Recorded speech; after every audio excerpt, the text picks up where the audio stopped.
Herkese merhaba, kanalıma hoş geldiniz. Bugün yine yepyeni bir şal modeliyle karşınızdayım. Benim bu şalı örmek aklımdaydı. Hatta ip bile hazırlamıştım bu şalı öreceğim diye ama henüz başlamamıştım. Bir tane takipçim Instagram'dan bu şalın modelini istemişti benden. Ve onu bir an önce yapmak istedim. Kendisine de buradan selam olsun. Şimdiden de kolay gelsin. Şimdi bu şal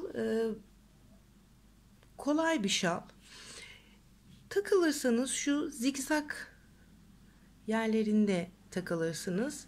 O da bir sıra. İkinci sıraya geçtiğinizde onu da yapmak sizin için çok kolay olacaktır. Ben yine bu şal için şal ipi kullandım. Piyasada oldukça meşhur ve biraz da pahalı olan bir ipti. Ama pahalı olmasına rağmen yine ben bu iplerden alıyorum. Çünkü gerçekten çok güzel. Renk geçişleri çok güzel, dokuzu çok güzel, yumuşak bir ip. Şal öreceksiniz de eğer alabilirseniz bu iplerden alabilirsiniz. Şimdi bu ipi yaparken ben bu şalı yaparken bu ipin kendinden simli, ışıltılı olanını almıştım. Ama bu modele bu ışıltılar pek gitmedi bence. Şöyle göstereyim. Siz alırken daha ışıltısız bir rengini alırsanız, bu ipten alacaksanız sizin açınızdan daha iyi olacaktır. Bu sefer şala püskül yapmadım. Ve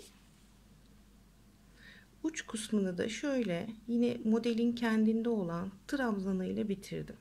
İpimi sonuna kadar kullandım ve trabzana kadar geldi ve burada kestim. Ama sizin için hani ipimi sonuna kadar kullanayım diye bir şey yapmayacaksanız benim size tavsiyem şalınızın şurada kabartmalı trabzanlarınızı yaptıktan sonra örgünüzü bitirmenizdir. Yani istediğiniz uzunluğa gelince ve eğer bu ipten kullanıyorsunuz ipinizin bitme noktasına kadar ördüğünüzde şurada son kabartmalı trabzanları yapıp şalınızı bitirmenizi tavsiye ederim. O şekilde çok daha güzel duracaktır uç kısmı. Dilerseniz püskülde takabilirsiniz. Dedikten sonra şalımızın yapım aşamalarına hemen geçmek istiyorum. Şimdi bu ipi ben 3 milimetrelik bir tığ kullanarak ördüm. Siz elinizin sıkılığına göre ayarını yapabilirsiniz. Size anlatırken yine koton bir ip kullanacağım. Bu şal ipinden biraz daha kalın bir ip. Ben bunu yine 3 numaralı 3 milimetrelik bir tığla anlatacağım. Siz bu şalı örerken 3,5 da kullanabilirsiniz. Benim verdiğim tığ numaraları sizin elinizin sıkılığına göre tabii ki değişecektir. Ama 3,5 da gider mi? Bence gider. O zaman hep birlikte şalımızın yapım aşamalarına geçelim. Son bir şey daha söyleyeyim. Videomu beğenmeyi, yorum yapmayı unutmayın. İlgilenen arkadaşlarınız varsa videomu onlarla paylaşmayı unutmazsanız sizin de bana çok büyük bir yardımınız dokunacaktır. Şalımıza zincir çekerek başlıyoruz.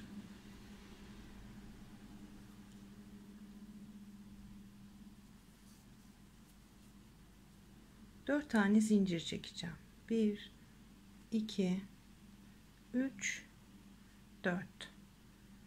İlk çekmiş olduğum zincirden tığımı geçiriyorum.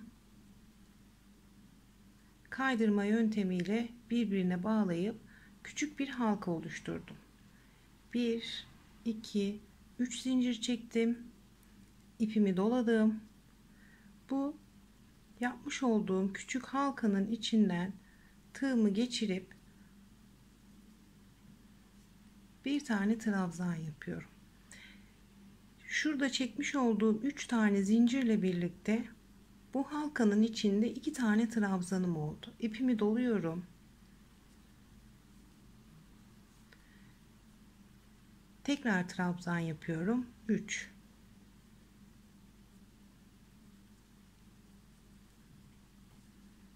4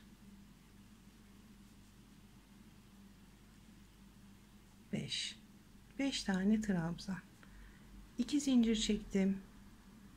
İpimi doluyorum. Yine yuvanın içine 5 tane trabzan daha yapıyorum. 2 3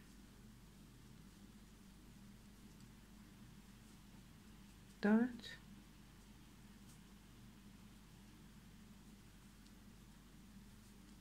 ve 5.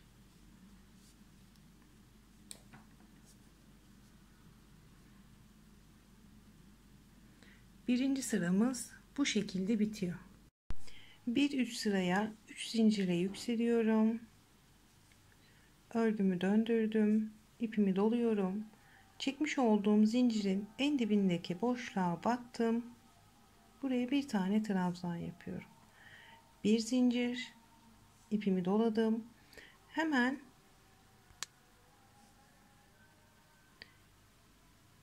yanındaki trabzana batıyorum.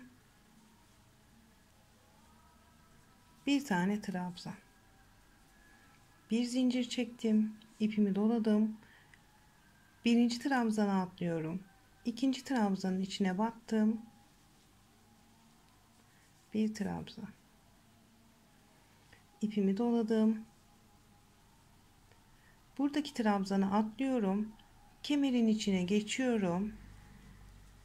Ve kemerin içine 2 tane trabzan yapıyorum.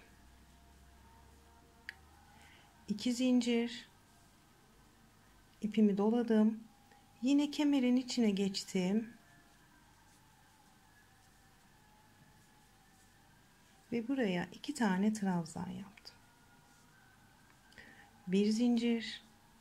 İpimi doluyorum. İlk trabzana atladım. İkinci trabzana batıyorum. Bir tane trabzan. Bir zincir. İpimi doladım. Bu trabzana atlıyorum. Hemen buradaki trabzanın tepesine battım.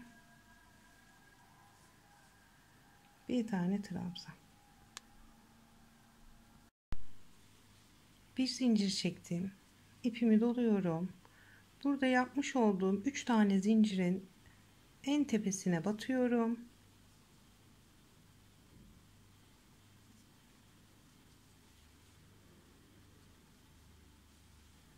Bir tane trabzan. İpimi doladım. Yine aynı yuvanın içine bir trabzan daha yapıyorum.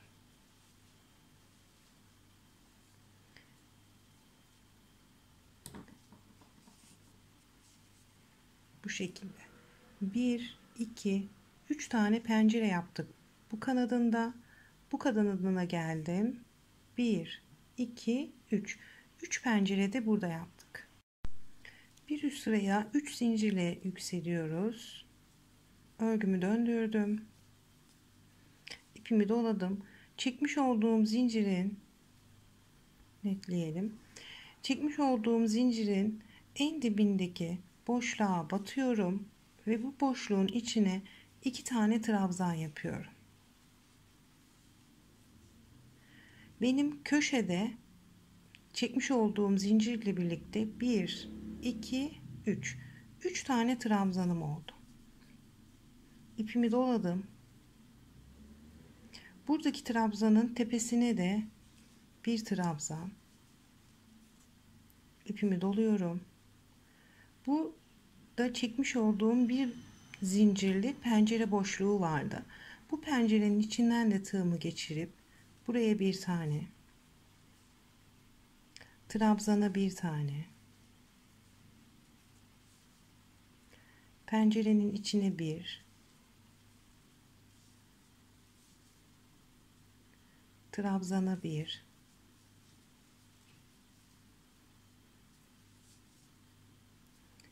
pencerenin içine yine bir tane,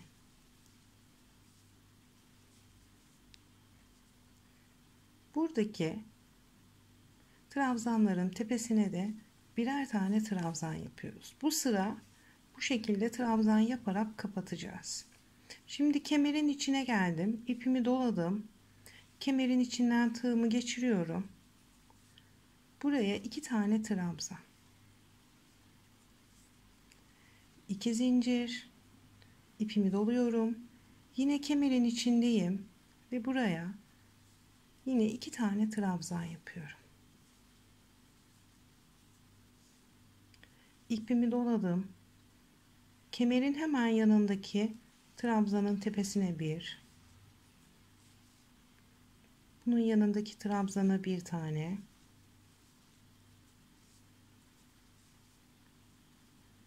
pencerenin içine bir tane, trabzana bir tane şeklinde uca kadar bu şekilde devam ediyoruz.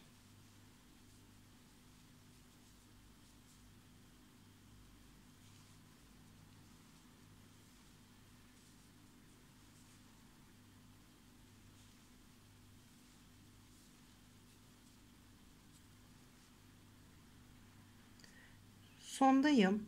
Sonda 2 tane trabzanla kapatmıştık. Bu birinci trabzanın tepesine bir tane trabzan yapıyorum. İpimi doluyorum. Burada çekmiş olduğumuz 3 tane zincir var. Bunun en tepesine batıyorum.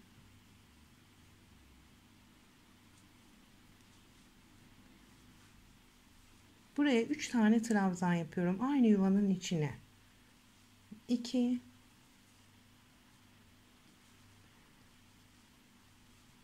ve 3. Şimdi bu şallarda, bu kanat kısımlarında başlangıçtaki yaptığımız sayılarla örüp bu tarafa geldiğimizde buradaki bitiriş sayılarımızın aynı olması gerekiyor. Burada 3 trabzanla bitirdim. Burada da yine en baştaki trabzanımın tepesine 3 tane yapmıştım. Yine burada da aynı işlemi yaptım.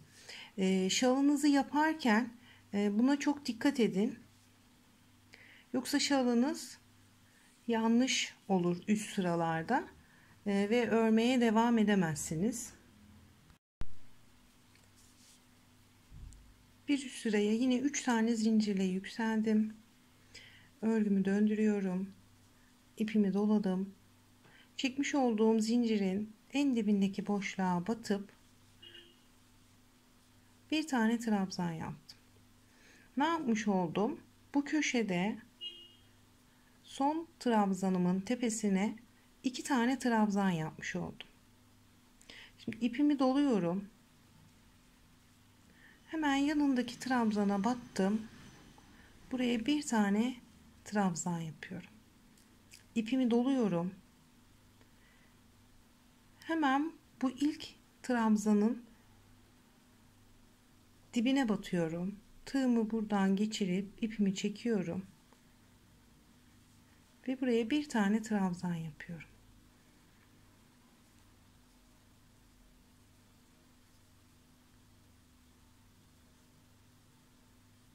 Şöyle çapraz bir trabzan yapmış olduk.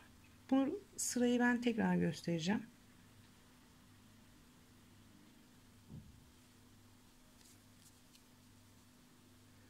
Üç zincir çektim. Örgümü döndürdüm.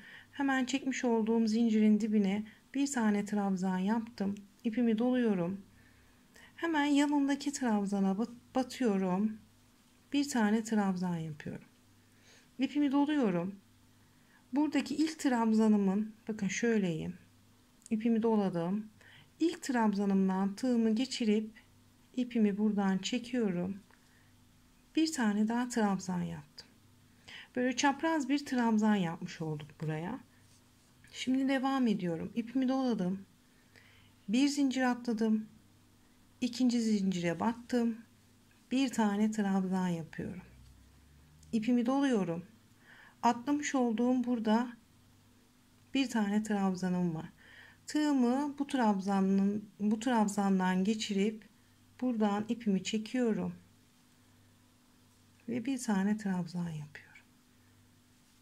İpimi doladım.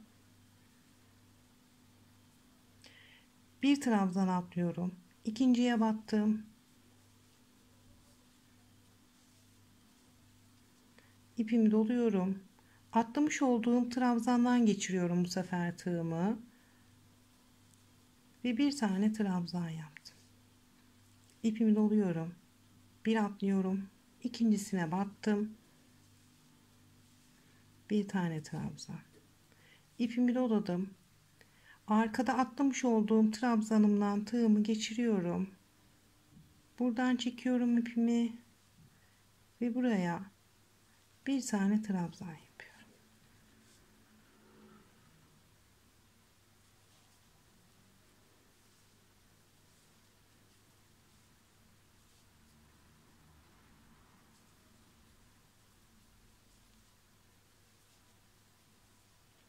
Bu şekilde böyle çapraz trabzanlar yapıyoruz.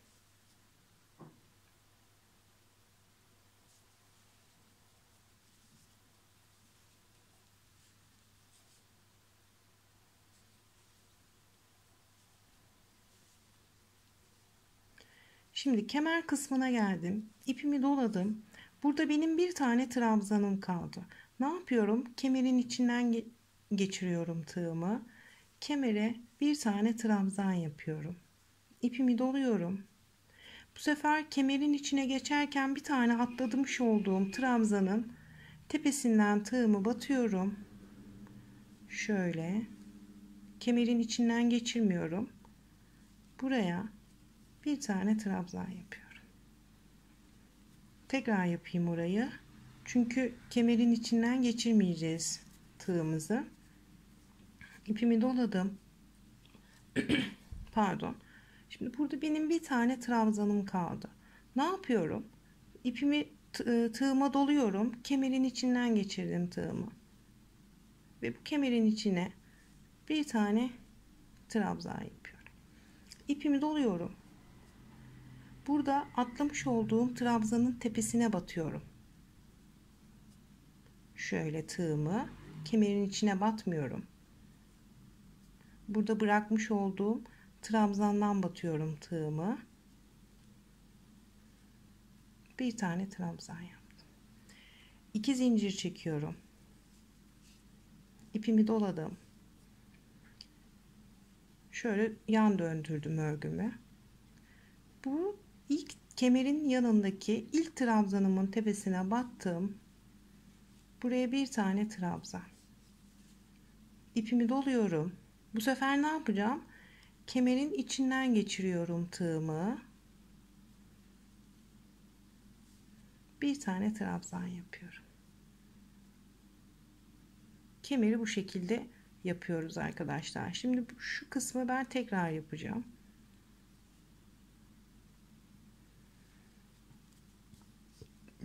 İpimi doluyorum.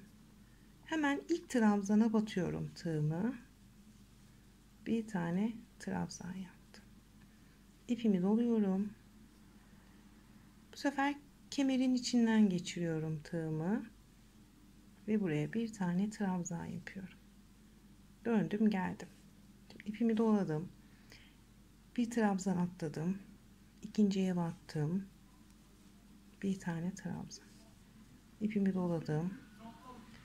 Atlamış olduğum trabzanın tepesinden geçirdim tığımı. Bir tane trabzan. Bir atla. İkinciye bat.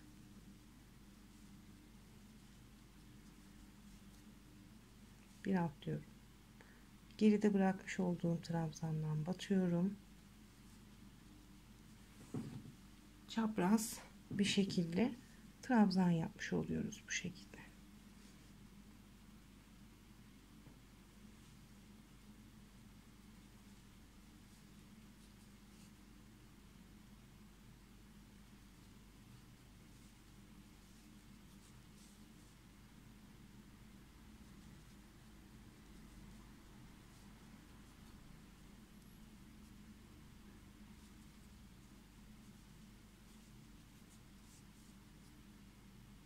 Köşeye geliyorum. Bunu atladım.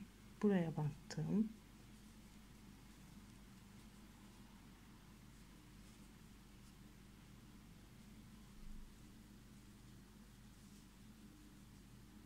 İpimi doluyorum. Buradaki trabzanıma atlıyorum. Burada benim çektiğim 3 tane zincir var. Buna batıyorum. Bir tane trabzan yapıyorum. İpimi doluyorum. Atladığım trabzandan batıyorum. Bir trabzan daha yapıyorum. İpimi doluyorum. Yine burada aynı yuvanın içinden batarak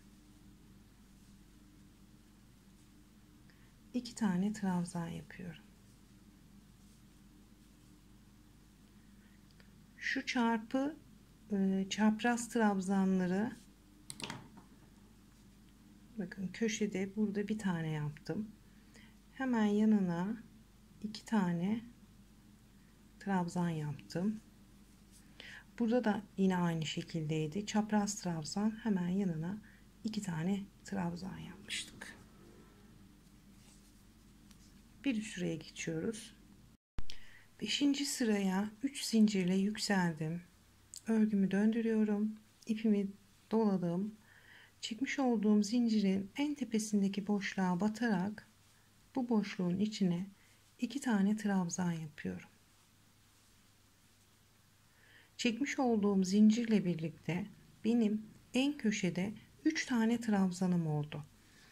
Ve bu sırada bütün trabzanların tepesine birer tane trabzan yaparak kemere kadar geleceğiz.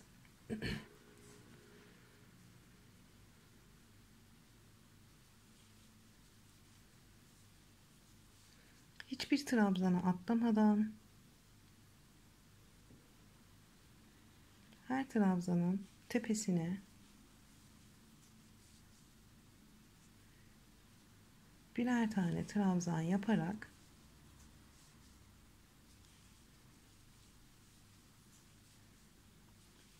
kemere kadar geliyorum.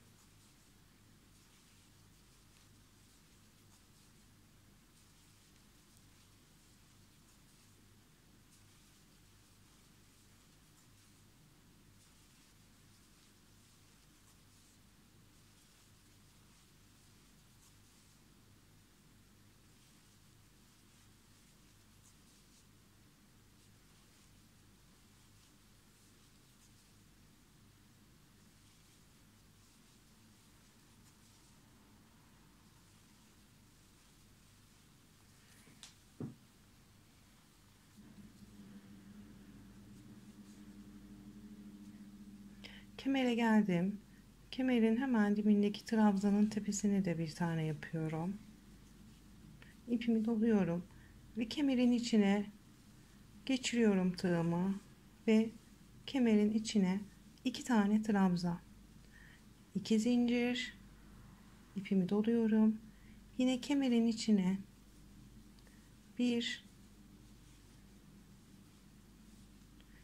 2 tane trabzan yapıyorum. Ve yine bu sırayı şu uca kadar trabzan yaparak kapatıyoruz. Hiçbir trabzana atlamıyorum. Her trabzanımın tepesine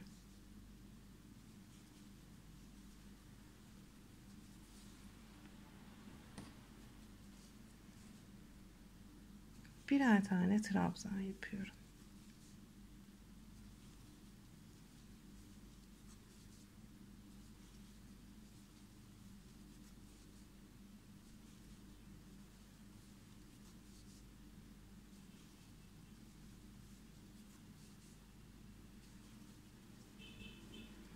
Bu şal çok fazla ip yemeyen, ip harcamayan bir şal. Ben kanalımda olan şalların hepsini aynı markanın ipiyle ördüm.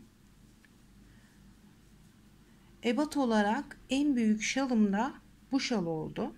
O yüzden çok rahatlıkla söyleyebiliyorum ki bu şal çok cimri ip konusunda. Çok fazla ip yemiyor.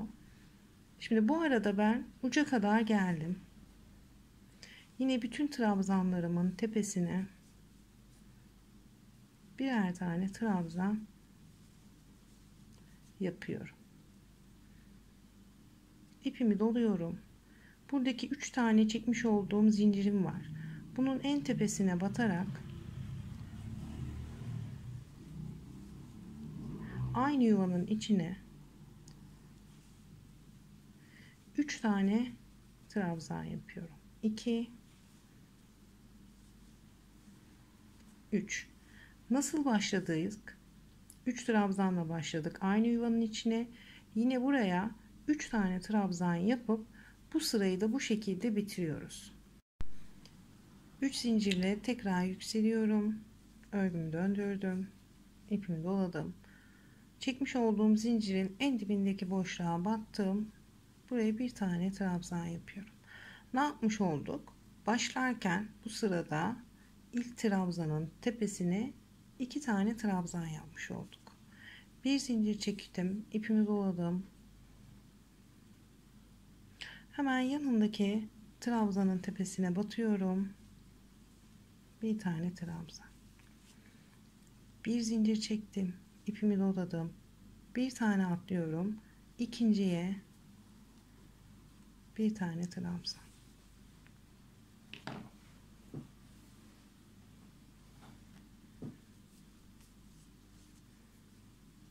Bir zincir, ipimi doladım. Bir atladım. İkinciye bir tane trabzan. Sıra başına kadar, yani kemere kadar bir atlayıp bir zincir çekerek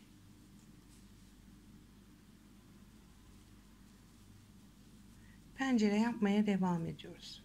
Bir zincir çektim, bir atladım, ikincisine batıyorum, bir trabzan.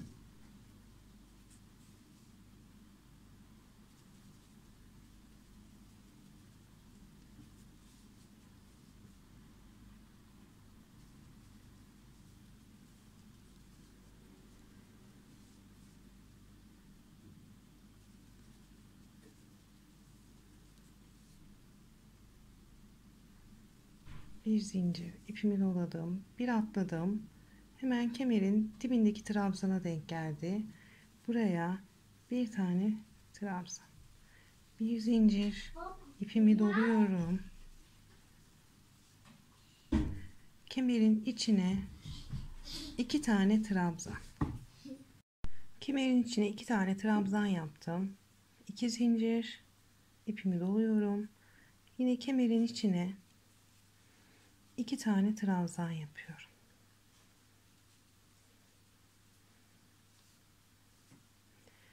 Bir zincir çektim.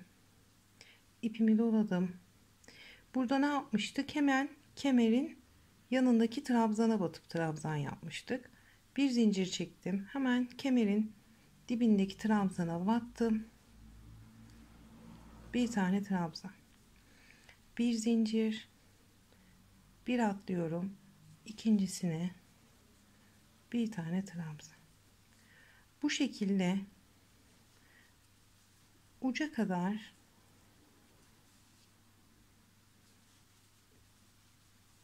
örmeye devam ediyorum.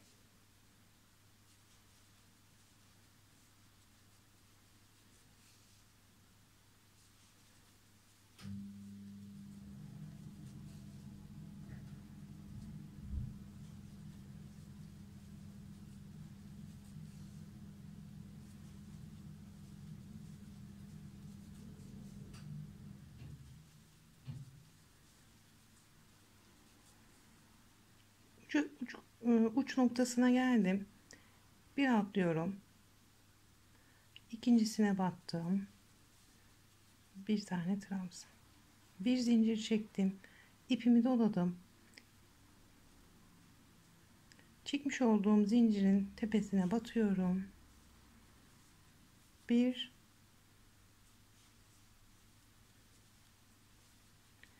iki tane trabzan yaparak bu sırayı da bitiriyorum. 1 2 3 zincirle yükseldim. Örgümü döndürdüm. 1 2 3 4 5 zincir çekiyorum. Buradaki trabzana atlıyorum. Hemen yanındaki trabzanın tepesine sık iğne ile zincirimi bağlıyorum. 1, 2, 3, 4, 5 zincir çekiyorum. Bu trabzana atlıyorum. Yanındaki trabzana sık iğne ile bağladım. 1, 2, 3, 4, 5 zincir çektim. Bu trabzana atlıyorum. Yanındaki trabzana sık iğne ile bağlıyorum. 1, 2, 3, 4, 5 zincir.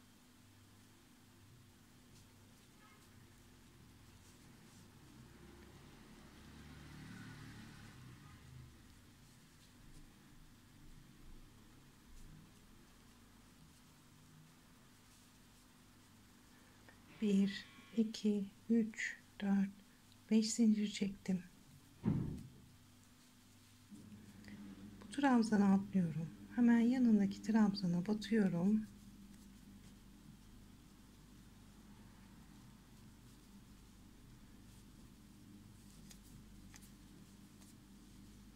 Bir tane sık iğne ile bağladım. Uç noktasındayım. Bir tane trabzanım var burada boşta. 1, 2, 3 zincir çekiyorum. İpimi doluyorum.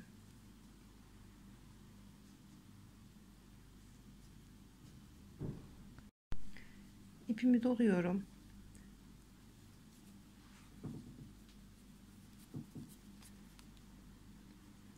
Bu trabzana atlıyorum. Hemen buradaki kemerin içine giriyorum. Bir tane trabzan yaptım. 2 zincir. İpimi doluyorum. Yine kemerin içine giriyorum. Bir tane trabzan. 1, 2, 3 zincir çektim. Buradaki trabzanımı atlıyorum. Hemen buradaki trabzanın tepesine 3 zincirimi sık iğne ile bağlıyorum. Bu uç noktası için geçerli 3 zincirli işlemimiz. İsterseniz ilerleyen sıralarda kafanızın karışmaması için şuraya buradaki kemerin içine yer işaretleyici takabilirsiniz, kanca takabilirsiniz veya şöyle bir tane buraya ip bağlayabilirsiniz. Sizin açınızdan daha kolay olacaktır. Şimdi devam ediyorum. 1, 2, 3, 4, 5 zincir çektim. İlk trabzana atlayıp ikincisine batıp 5 zincirimi trabzanın tepesine sık iğne ile bağlıyorum. Ucuna kadar bu şekilde devam ediyoruz.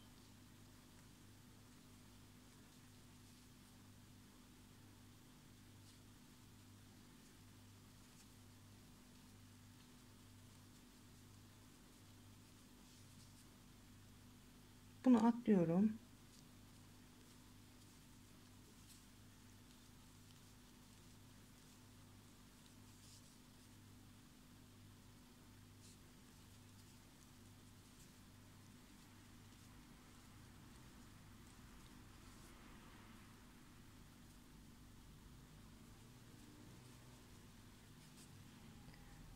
Uç kısmındayım.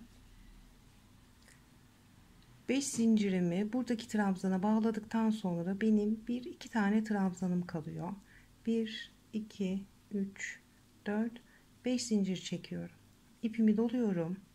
Çekmiş olduğum zincirin tepesine batıp buraya bir tane trabzan yapıyorum. Buraya trabzan yaptık. Neden? Çünkü burada 3 zincir çekip üstüne 5 zincir daha çekmiştik. Şu ilk çektiğim 3 zinciri trabzan olarak sayıyorum. 5 zincirle buradan devam ediyorum. O yüzden burayı da kapatırken 5 zincir çekip bir tane trabzanla bunu buraya bağlıyorum. 1, 2, 3 zincirle yükseldim. Örgümü döndürüyorum. İpimi doladım. Çekmiş olduğum zincirin En dibindeki boşluğa batıyorum. Buraya aynı yuvanın içine 4 tane trabzan yapıyorum. 2 3 ve 4. Çekmiş olduğum zincirle birlikte burada benim 5 tane trabzanım oldu. Bu 5 tane trabzanımı buradaki çekmiş olduğum zincire sık iğne ile bağladım. İpimi doladım. Buraya geçiyorum. Hemen yanındaki alana geçiyorum. Buraya 7 tane trabzan. 1 2 3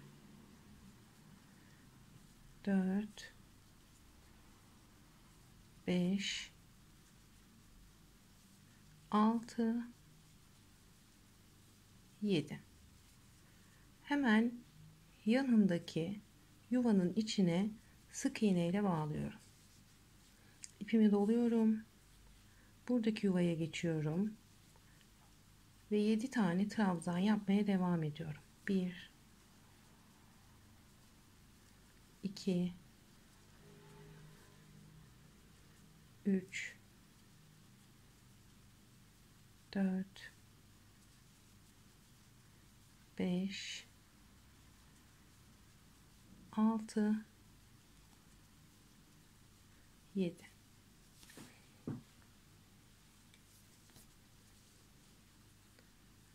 Buradaki yuvanın içine sık iğne ile bağlıyorum. İpimi doladım. Buradaki yuvaya geçiyorum. 7 tane trabzan yapmaya devam ediyorum. 2 3 4 5 6 ve 7. Uç noktasına geldim. Bakın 7 tane trabzanımı bir önceki satırda çekmiş olduğum 3 tane zincire sık iğne ile bağlıyorum. Ucuna geldim. Kemer kısmındayım. Bunu buradan alalım. İpimi doluyorum. Kemerin içine de 7 tane trabzan yapıyorum. 1 2 3 4 5 6 ve 7. Buraya sık iğne ile bağladım. İpimi doluyorum. Hemen yanındaki yuvanın içine 7 tane trabzan yapmaya devam ediyorum. 3 4 hızlı hızlı yapayım. 5 6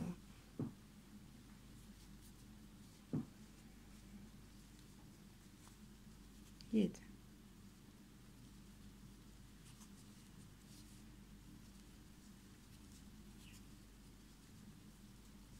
İki, üç, dört, beş, altı, yedi.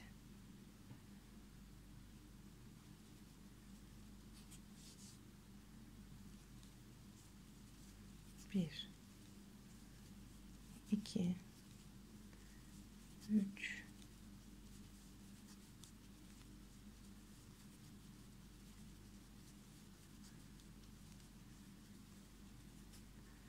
7 tane trabzan yaptım. Buradaki 5 zincirlik alana sık iğne ile burayı bağlıyorum. Ve burada ne yapıyoruz? Şurada ne yapmıştık? Buradaki trabzanın tepesine 5 tane trabzan yapmıştık. Şimdi döndük geldik buradaki uç noktasına. İpimi doluyorum. 1 2 3 tane sayıyorum. Üçüncü zincirimin tepesine batıp oradaki yuvanın içine 5 tane trabzan yapıyorum. 2 3 4 5.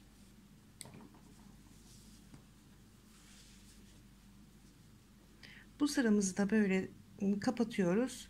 Bir üst sıraya geçiyoruz. 9. sıraya 1 2 3 zincirle yükseliyorum. Örgümü döndürüyorum. Bu çekmiş olduğum 3 tane zinciri ben bu sırada trabzan olarak sayıyorum bunu ve bunun üstüne 5 zincir daha çekiyorum. 1 2 3 4 5. 5 zincir çekiyorum. 1 2 atlıyorum.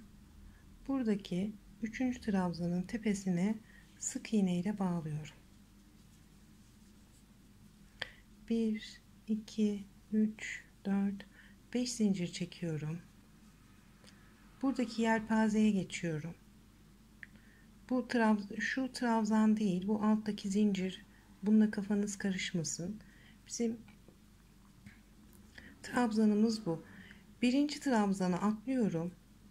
Birinci trabzana atlıyorum. İkinci trabzanın tepesine çekmiş olduğum zinciri sık iğne ile bağlıyorum. 1 2 3 4 5 zincir çektim. 1 2 3 tane trabzan atladım. Dördüncünün tepesine sık iğne ile bağlıyorum. 1 2 3 4 5 zincir çektim.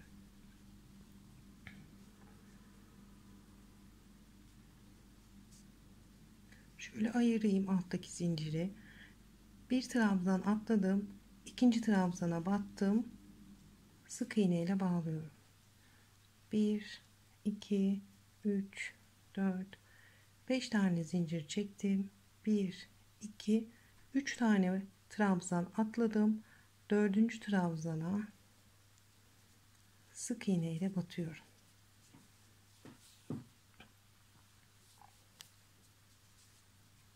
1 2 3 4 5 zincir çektim. Bir ikinci trabzan sık iğne ile bağlıyorum.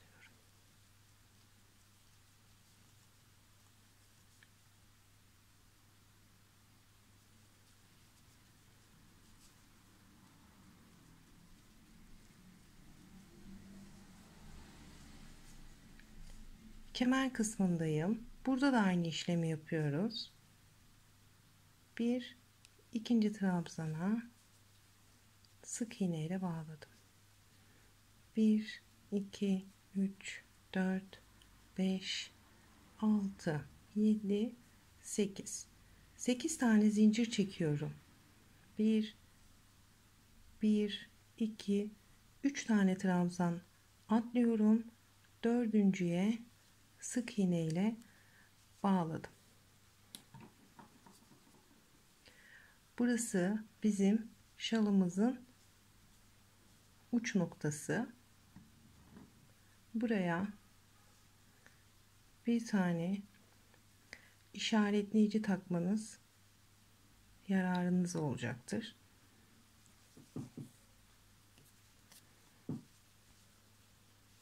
Devam edelim. 5 zincir. İlk trabzan değil, ikinci trabzana bağlıyoruz.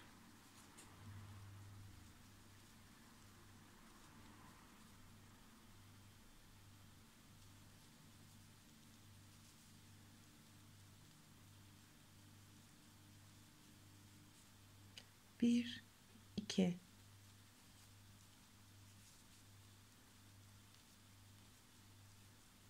5 zincir. 1 2 3 atlıyorum. 1 2 3 atlıyorum dördüncüye.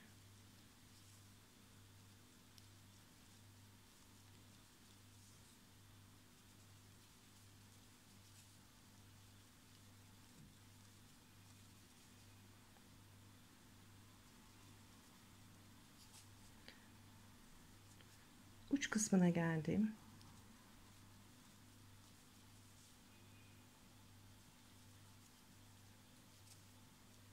Bir, iki, üç, dört, 5 zincir çekiyorum.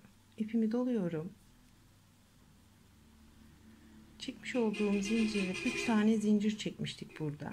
En tepesine batıp buraya bir tane trabzan yapıyorum. Ne demiştik? Bu sıraya başlarken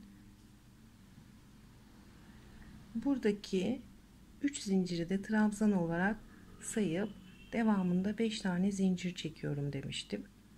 Burayı da trabzanla başladık. Burayı da trabzanla bitirdik. 10. sıraya 1 2 3 zincirle yükseldim. Örgümü döndürüyorum. Bu 3 tane çekmiş olduğum zinciri trabzan olarak sayıyorum ve 1 2 3 4 5 tane zincir çekip hemen yanındaki yuvanın içine sık iğne ile bağladım. 1 2 3 4 5 zincir çektim. Yine hemen yanındaki yuvanın içine sık iğne ile bağlıyorum. İpimi doluyorum. Buradaki sık iğnenin dibine batıyorum. Hemen burada 5 zincir çekip bağladığım zincirin hemen takip eden sık iğnesine giriyorum ve bunun içine 3 tane trabzan yapıyorum. 1 2 3. Hiç zincir çekmeden buradaki halkanın içine sık iğne ile bağladım. 1 2 3 4 5 tane zincir çekiyorum. Hemen yanındaki 5 tane zincirlik boşluğa sık iğne ile bağladım. 1 2 3 4 5 zincir çektim. Yine hemen yanındaki halkanın içine sık iğne ile bağlıyorum. Şöyle anlatalım. 2 tane 5 zincirlik pencere açıyoruz. 2 tane 5 zincirlik pencere açtıktan sonra gördüğümüz ilk sık iğnenin yuvasına 3 tane trabzan yapıp hemen yanındaki 5 tane zincirlik yuvaya bu trabzanları bağladıktan sonra yine devamında 5 zincirlik 2 tane daha yuva yapıyoruz ve ipimizi doluyoruz. Gördüğüm ilk sık iğnenin içine girip 3 tane trabzan yapıyorum. 1 2 ve 3. Trabzanımı yaptım. Hemen yanındaki 5 zincirlik boşluğa bağladım. 1 2 3 4 5 tane zincir çektim. Hemen yanındaki pencereye bağladım. 1 2 3 4 5 zincir çekiyorum. Hemen buradaki boşluğa sık iğne ile bağlıyorum. 1 2 3 4 pardon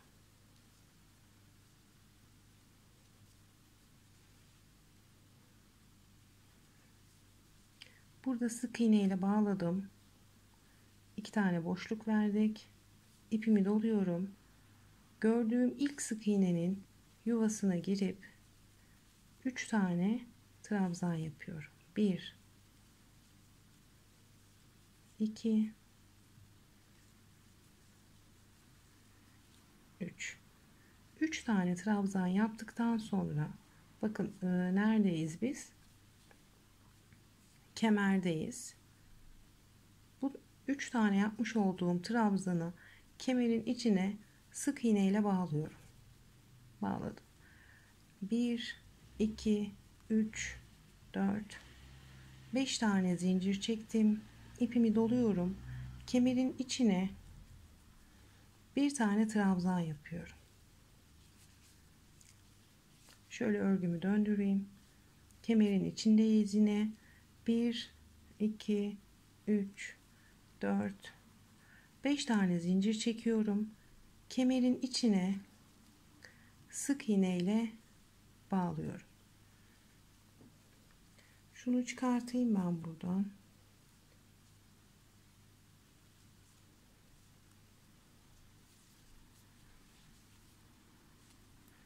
Evet. Kemerimizin içi bu şekilde olacak. İpimi doluyorum.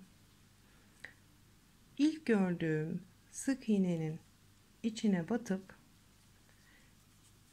3 tane trabzan yapıyorum. 2 3.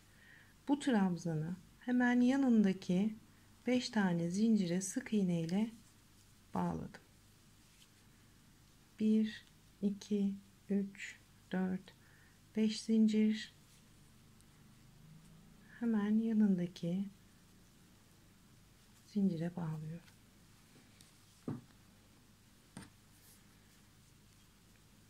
1 2 3 4 5 zincir, hemen yanındaki zincire bağlıyorum. Ne yaptık?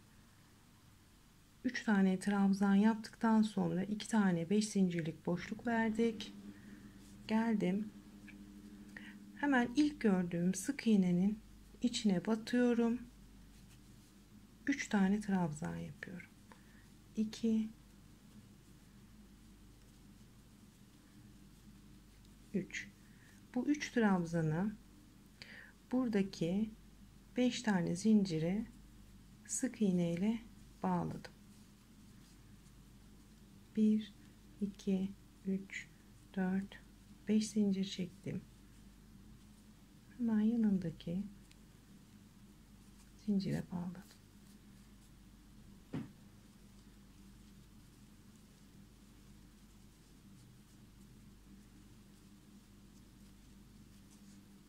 Bakın yine 2 tane 5 zincirlik boşluk verdim. İpimi doluyorum. İlk gördüğüm sık iğnenin içine girip 3 tane trabzan yapıyorum. 2 3 yaptım. Hemen yanındaki zincire sık iğne ile bağladım. 1 2 3 4 5 zincir çektim. Kanat kısmındayız. Burada çekmiş olduğum zincire sık iğne ile bağladım. 1 2 3 4 5 zincir çektim. İpimi doluyorum. Bunu sayarak da yapabilirsiniz. Göz kararı da 3. zincirinize girip buraya bir tane trabzan yapabilirsiniz. 5 tane zincir çektim. İpimi doladım. Çekmiş olduğum 3 tane, 3 olmadı ama çekmiş olduğum 3 tane, hadi yapalım. 1 2 3. 3. zincirin tepesine batıp bir tane trabzan yaptım. 2 boşluk uç kısmında, 2 boşluk, bir tane üçlü trabzan. Bakın. Burası da aynı şekilde. 2 boşluk, bir tane 3 trabzanla başladık kanat kısmına. Yine aynı şekilde burada da bitirdik. Bu kanat kısımlarının üstünde çok duruyorum. Çünkü önemli. Karışık yaparsak olmuyor şal. O yüzden oralar önemli. Şalımızın 10. sırada tepe kısmı da bu şekilde olacak.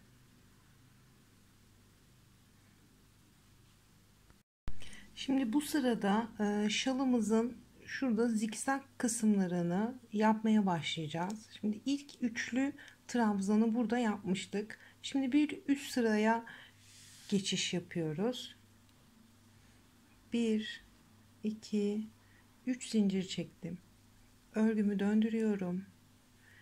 Bir zincir daha çekiyorum. İpimi doluyorum. Çekmiş olduğum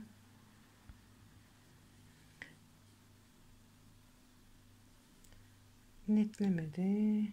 Şöyle yapalım. Evet. 3 zincir çektim. Örgümü döndürdüm. Bir zincir daha çektim. Çekmiş olduğum zincirin en dibindeki boşluğa batıp aynı boşluğun içine 3 tane trabzan yapıyorum. 2 3. Bu 3 trabzanı hemen yanındaki 5 zincirlik halkanın içine sık iğne ile bağlıyorum. 1 2 3 4 5 zincir çektim.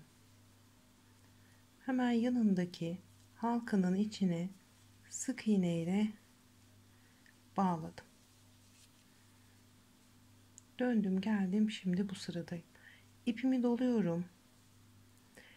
Buradaki sık iğnenin içine girip buraya 3 tane trabzan yapıyorum. 1 2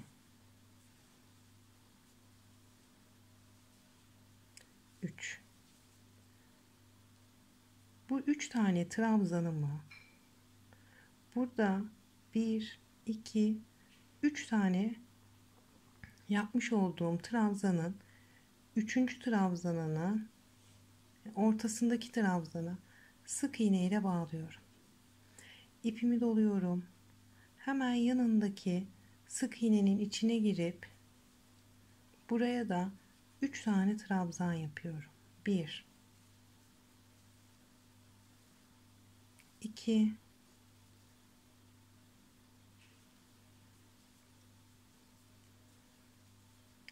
3.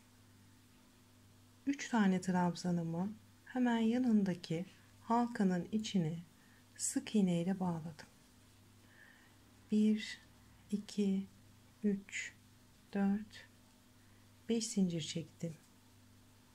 Çekmiş olduğum 5 tane zinciri hemen yanındaki halkanın içine sık iğne ile bağlıyorum. İpimi doluyorum. Halkanın hemen dibindeki şuradaki sık iğneye giriyorum. Buraya 3 tane sık iğne. 1 2 3. Bu 3 tane sık iğneyi burada ortadaki 3 tane trabzanı ortadaki trabzanın tepesine sık iğne ile bağladım. İpimi doluyorum. Hemen buradaki sık iğnenin içinden tığımı geçirip 3 tane trabzan yapıyorum. 1 2 3. Bu trabzanı hemen yanındaki halkanın içine sık iğne ile bağladım. 1 2 3 4 5 tane zincir çekiyorum. Buradaki halkanın içine bu 5 tane zinciri bağladım. İpimi doluyorum. Hemen buradaki sık iğnenin içine yine 3 tane 1 2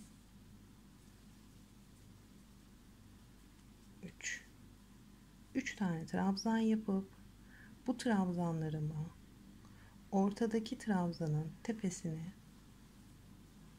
sık iğne ile bağlıyorum. Bakın uç noktasındayız. Yine ipimi doluyorum. Buradaki sık iğnenin tepesine batıp yine buraya 3 tane trabzan yapıyorum. 2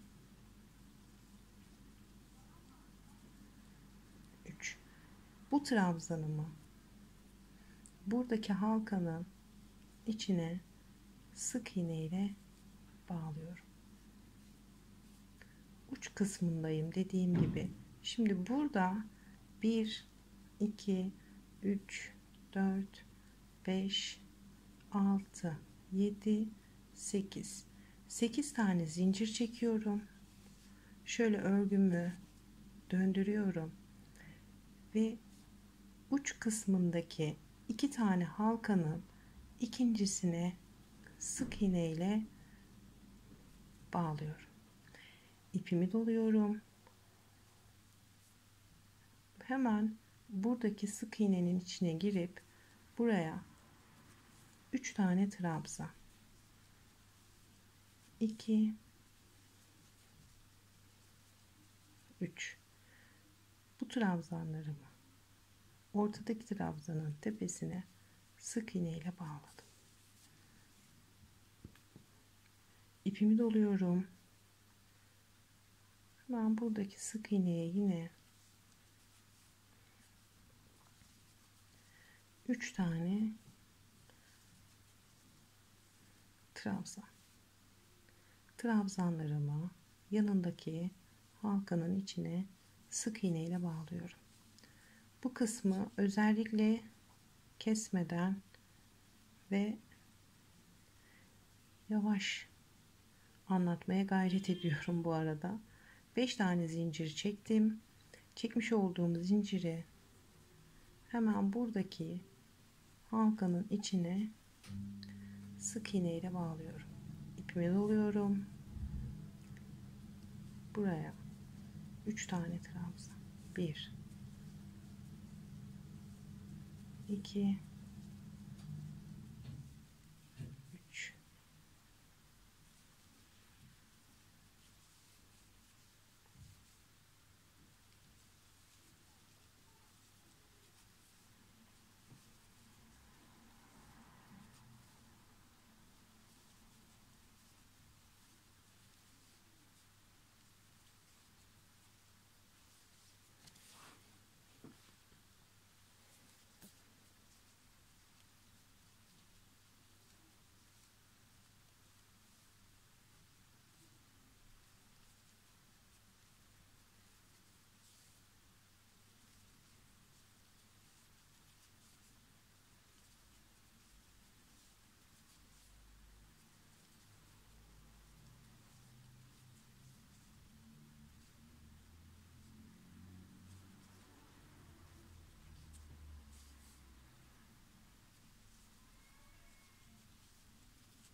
kanat kısmına geldim.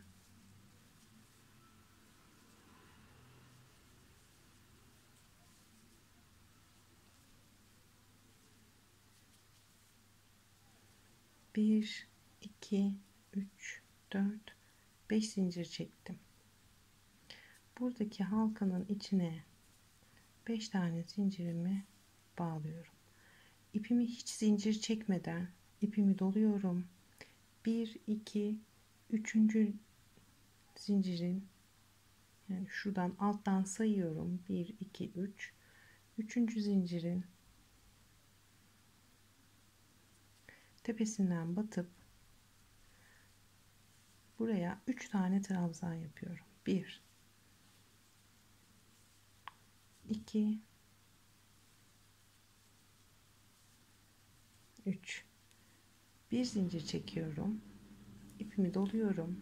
Yine aynı yuvanın içine bir tane trabzan yaparak bu sırayı da bu şekilde bitirmiş oluyoruz. 12. sıraya 1 2 3 zincirle yükseldim. Örgümü döndürüyorum. 1 2 3 4 5 zincir daha çekiyorum. Çekmiş olduğum 5 tane zinciri bir alt sırada yapmış olduğum 3 tane trabzanın ortasındaki trabzana sık iğne ile bağladım. İpimi doluyorum ve hemen yanındaki sık iğnenin içine 3 tane trabzan yapıyorum. 1 2 3. Bu sık iğneyi buradaki halkanın içine, pardon, 3 tane trabzanı buradaki halkanın içine sık iğne ile bağlıyorum. İpimi doluyorum. Hemen buradaki sık iğnenin içine girip buraya da 3 tane trabzan yapıyorum. 2 3. Bu 3 tane trabzanı hemen yanındaki trabzan diziliminin ortasındaki trabzana sık iğne ile bağlıyorum. 1 2 3 4 5 zincir çektim. Buradaki yapmış olduğumuz 3 tane trabzanın ortasındaki trabzanın tepesine sık iğne ile bağlıyorum. İpimi doladım. Hemen yanındaki sık iğnenin yuvasına girip 3 tane trabzan. 1 2 3. Buradaki sık iğneye, buradaki anlatırken sık iğne trabzan karışıyor, kusura bakmayın bu yüzden de. Buradaki trabzanları hemen yanındaki 5 zincirlik halkanın içine sık iğne ile bağladım. İpimi doluyorum. Hemen yanındaki sık iğnenin içine girip yine buraya 3 tane trabzan yapıyorum. 2 3. Bu trabzanı yine buradaki ortadaki trabzana bağlıyorum. 1 2 3 4 5 zincir çektim. Sondaki trabzan diziliminin ortasındaki trabzanın tepesine sık iğne ile bağladım. İpimi doluyorum. Buradaki sık iğnenin içine girip 3 tane trabzan yapıyorum. Yine bu trabzanlarımı buradaki halkanın içine sık iğne ile bağladım. Yani bu sırada şuradan göstereyim. Bu sırada burada yapmış olduğumuz trabzanların sağına ve soluna 3 tane trabzan yapıyoruz. 3 tane üçlü trabzan yapıyoruz. Ortasına da 5 tane zincir çekiyoruz arkadaşlar. Bu sıra bu şekilde devam ediyor. İpimi doluyorum. Hemen yanındakine battım. 1 2 3 tane trabzan. Yine burada ortasındaki trabzana bağladım. 1 2 3 4 5 zincir çektim. burada yapmış olduğum 3 tane üçlü trabzanın tepesine girip sık iğne ile bağladım. Neredeyim? Kemerdeyim. Şalımızın uç kısmındayım. Üçgen kısmında. İpimi doluyorum. Yine buradaki sık iğnenin içine giriyorum. Buraya da 1 2 3 tane trabzan yapıyorum ve bu trabzanları buradaki kemerin içine sık iğne ile bağladım. İpimi doluyorum. Yine kemerin içindeyim.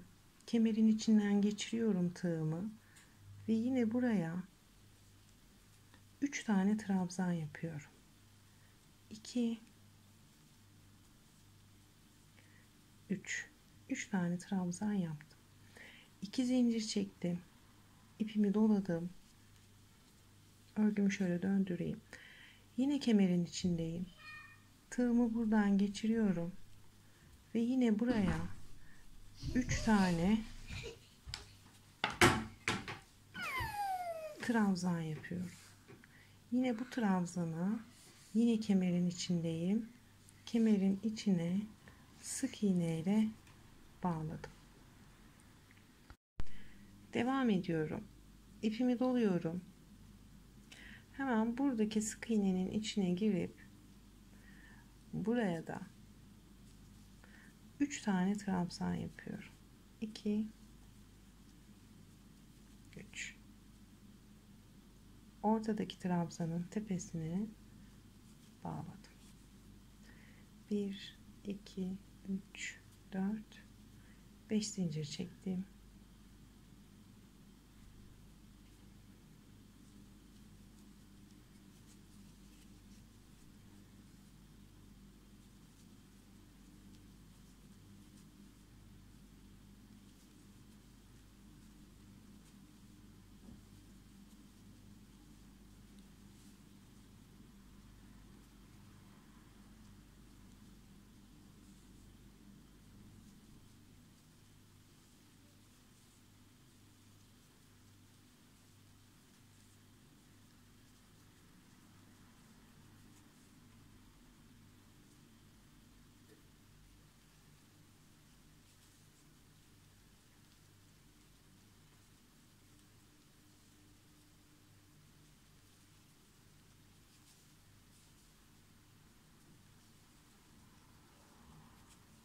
Bu sırada şalımızdaki zikzak model şekillenmiş olacak. Bunu da hemen bu sırayı bitirdikten sonra size göstereceğim.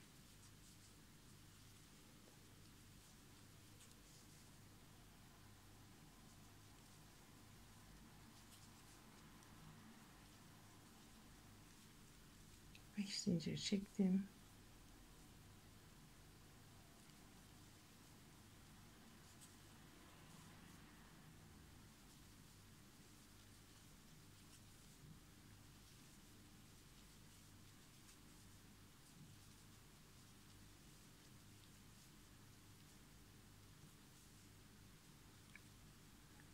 Köşe kısmındayım. Yani kanat kısmına geldim. 3 tane trabzan yaptım. Hemen buradaki trabzana sık iğne ile bağladım. İpimi doluyorum. Yine hemen yanındaki sık iğnenin içine girip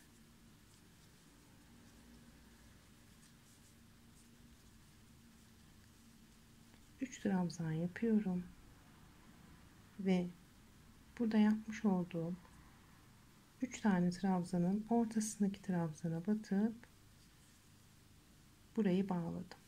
1 2 3 4 5 zincir çektim. İpimi doluyorum.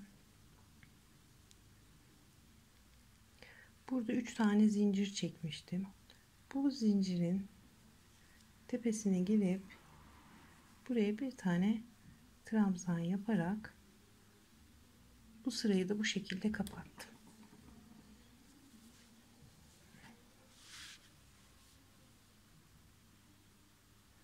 Evet, şimdi bakın bu sırada zikzaklarımız oluştu.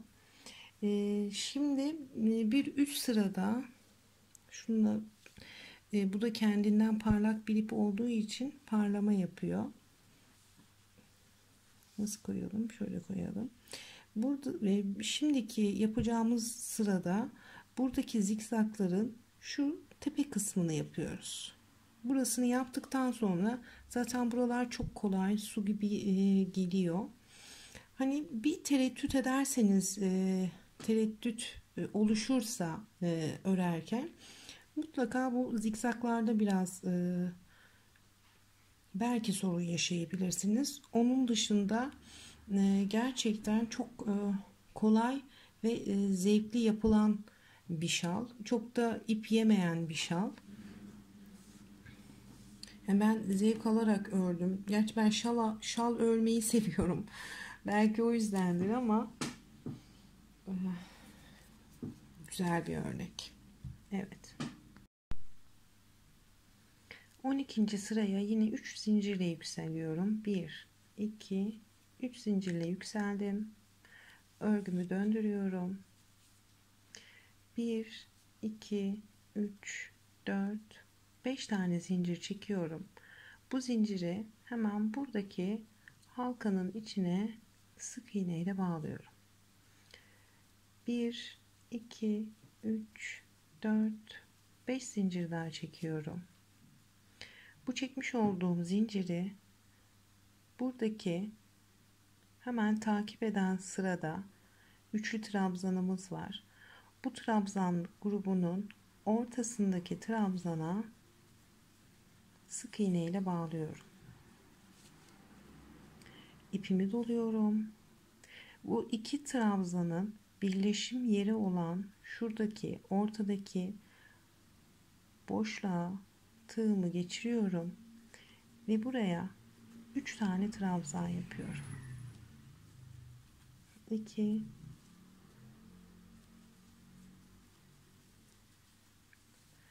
bu trabzanlarımı da hemen yanında takip eden trabzan grubunun ortasındaki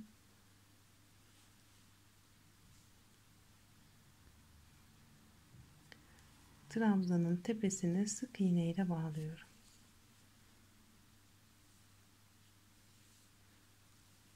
1, 2, 3, 4, 5 tane zincir çekiyorum. Bu 5 zincirimi buradaki halkanın içine sık iğne ile bağlıyorum. 1, 2, 3, 4, 5 zincir daha çekiyorum. Bu 5 zincirimi takip eden sıranın üçlü trabzan grubunun ortasındaki trabzana sık iğne ile bağlıyorum. İpimi doluyorum. Bu iki trabzan grubunun birleşim yeri olan noktaya tığımı batırıp buraya 3 tane trabzan yapıyorum. 2, 3.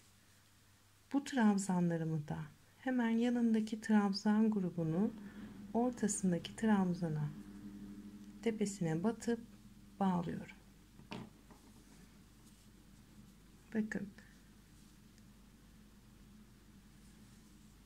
zikzak modelimiz bu şekilde yaparak devam ediyor.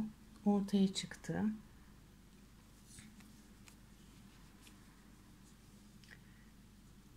Bir, iki, üç, dört, 5 zincir çekiyorum.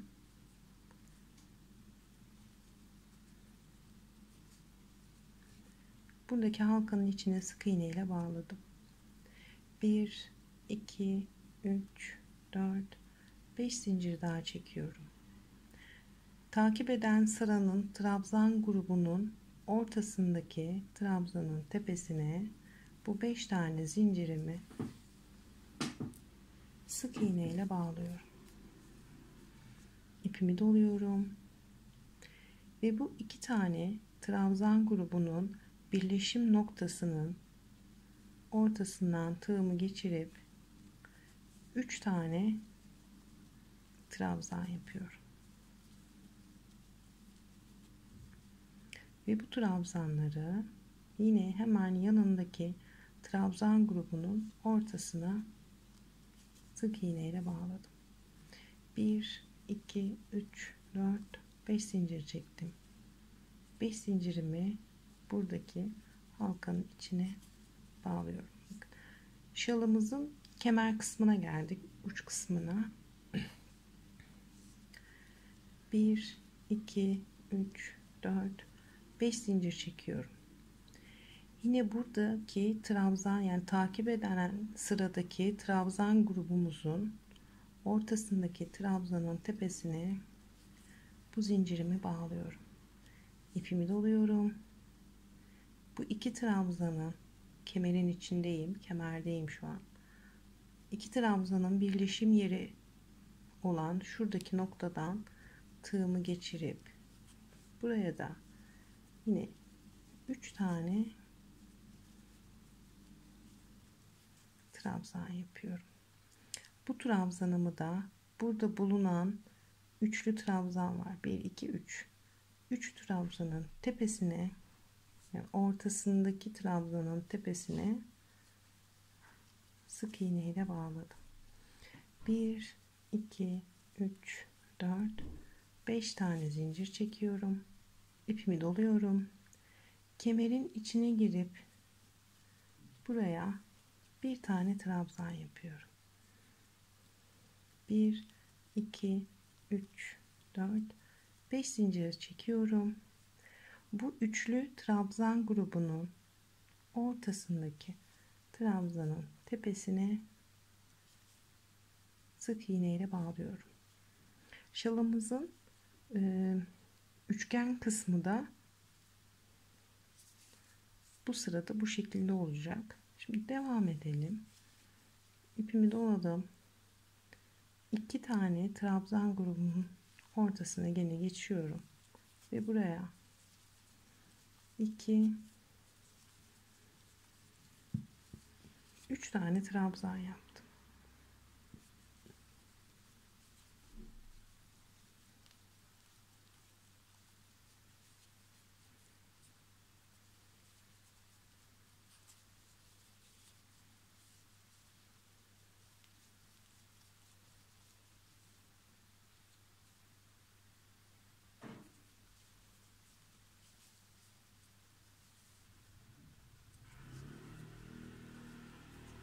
Bir, iki, üç.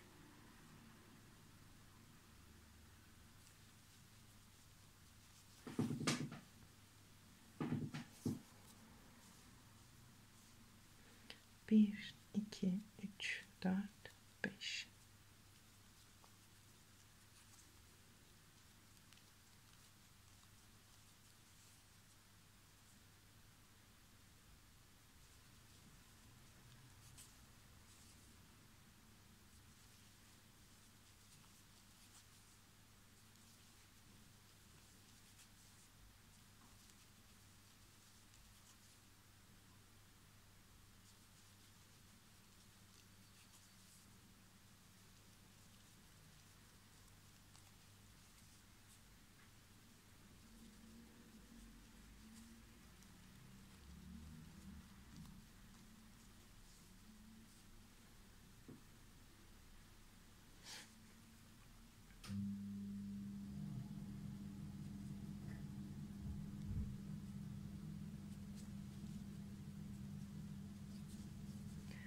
Uç kısmına geldim, kanat kısmına. İpimi doluyorum. Yine buraya 3 tane trabzan. 1 2 3. 1 2 3 4 5 zincir çekiyorum. Buradaki halkanın içine sık iğne ile bağlıyorum. 1 2 3 4 5 zincir çekiyorum. İpimi doluyorum. ve buradaki çekmiş olduğum zincirin 1 2 3 üçüncü zincirinden geçirip bir tane trabzan yapıyorum ve 12. sırayı da bu şekilde kapatıyoruz.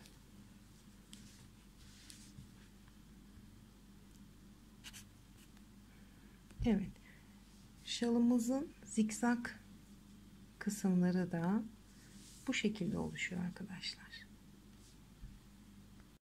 Şimdi bir üst sıraya yine 3 zincirle yükseliyorum. 1 2 3 zincirle yükseldim, örgümü döndürdüm, 1 2 3 4 5 zincir daha çektim ve hemen yanındaki halkanın içine sık iğne ile bağlıyorum.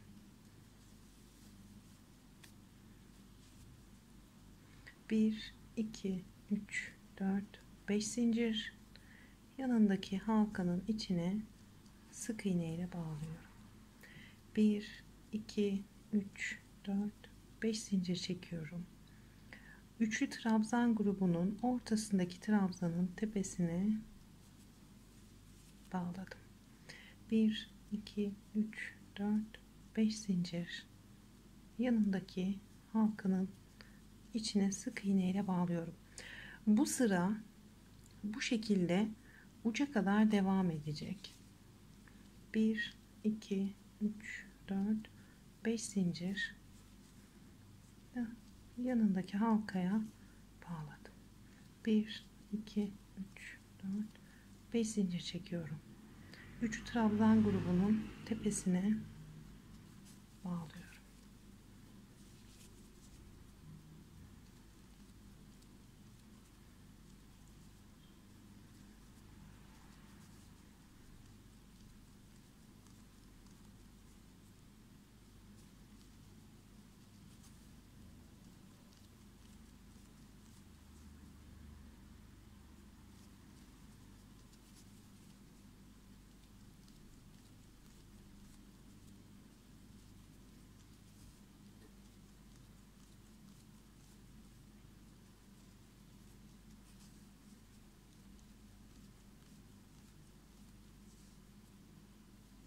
Şimdi uç noktasına geldim. Burada da benim 3 tane trabzan grubum vardı ve buranın 3. ortasındaki trabzana sık iğne ile bağlıyorum. 1 2 3 4 5 zincir çekiyorum. Buraya sık iğne ile bağladım. 1 2 3 4 zincir çektim. İpimi doladım. Şalımın hemen uç kısmındaki şuradaki trabzanın tepesine batıyorum. Buraya bir tane trabzan yapıyorum. 2 zincir çektim. İpimi doladım. Yine trabzanın, bu yapmış olduğum trabzanın yine aynı yuvasına batıp buraya bir tane trabzan yapıyorum. Şöyle örgümü döndürdüm. 1 2 3 4 tane trabzan yaptım. Buradaki halkanın içine bağladım. Şalımızın üçgen kısmı da bu şekilde yapmış olduk. Şimdi 5 zincir çekerek 2 3 4 5 zincir çekerek yine yoluma devam ediyorum. 1 3 4 5.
Evet, kanat kısmına geldim.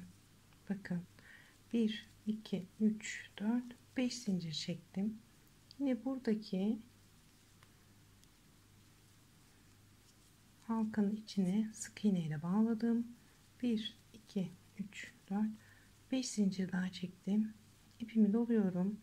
1 2 3 tane zincir sayıyorum ve üçüncünün tepesine trabzanla bağlıyorum.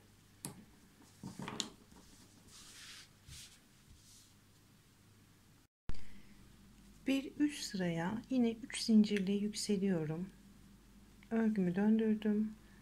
1 2 3 4 5 zincir daha çekiyorum ve hemen yanındaki halkanın içine sık iğne ile bağladım.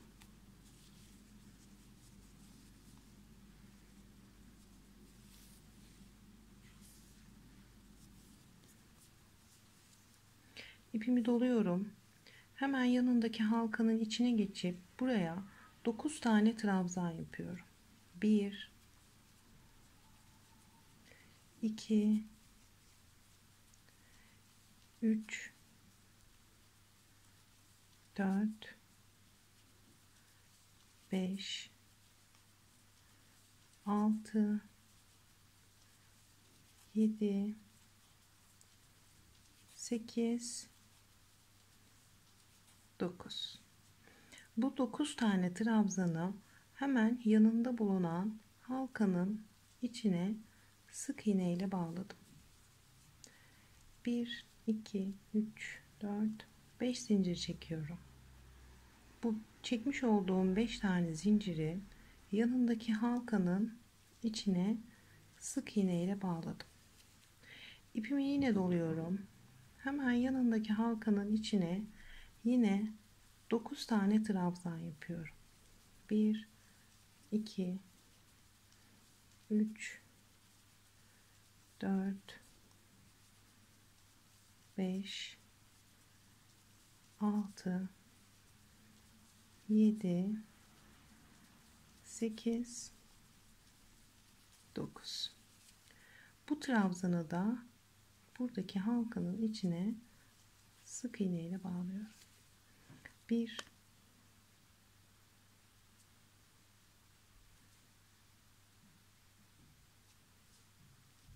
1 2 3 4 5 zincir çektim.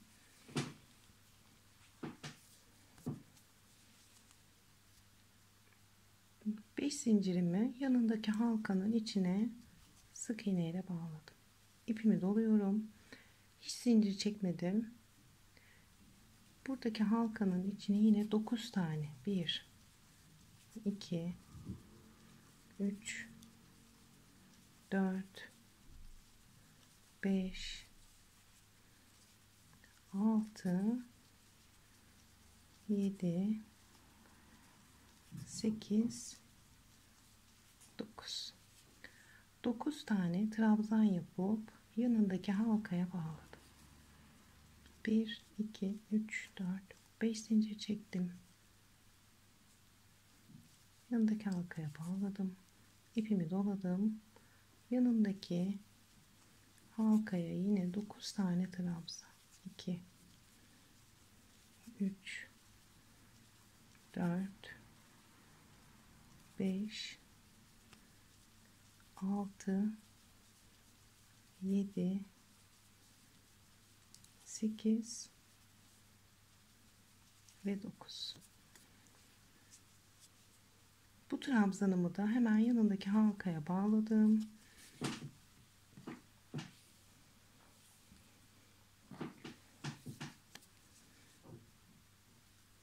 Bir, iki, üç, dört, 5 zincir çekiyorum. Üçgen kısmına geldim şalımın.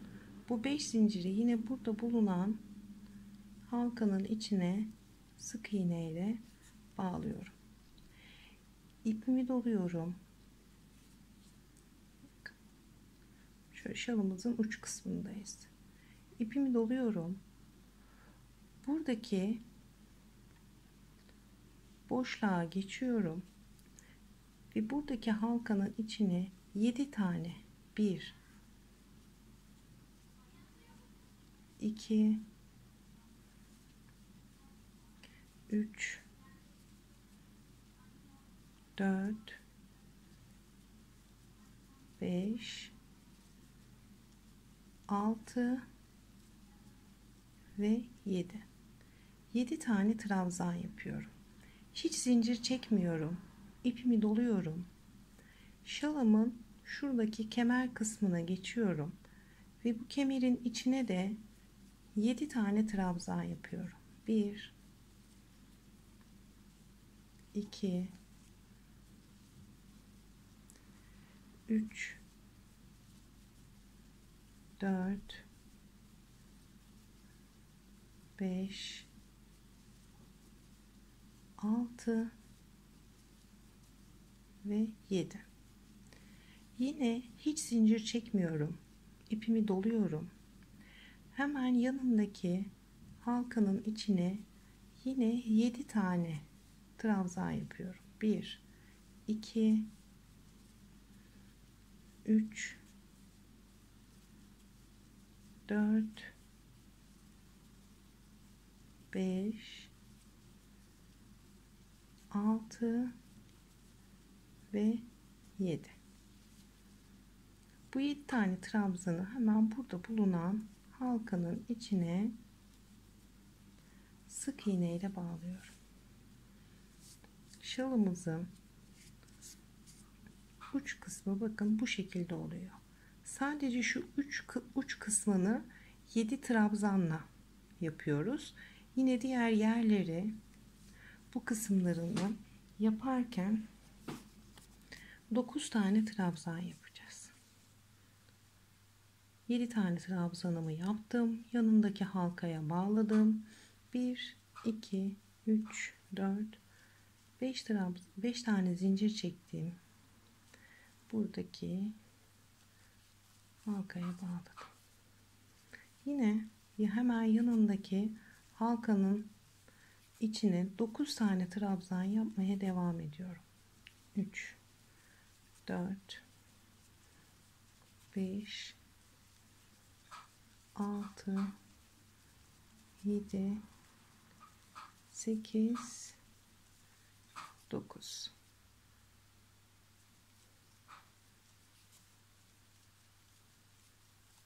5 zincir,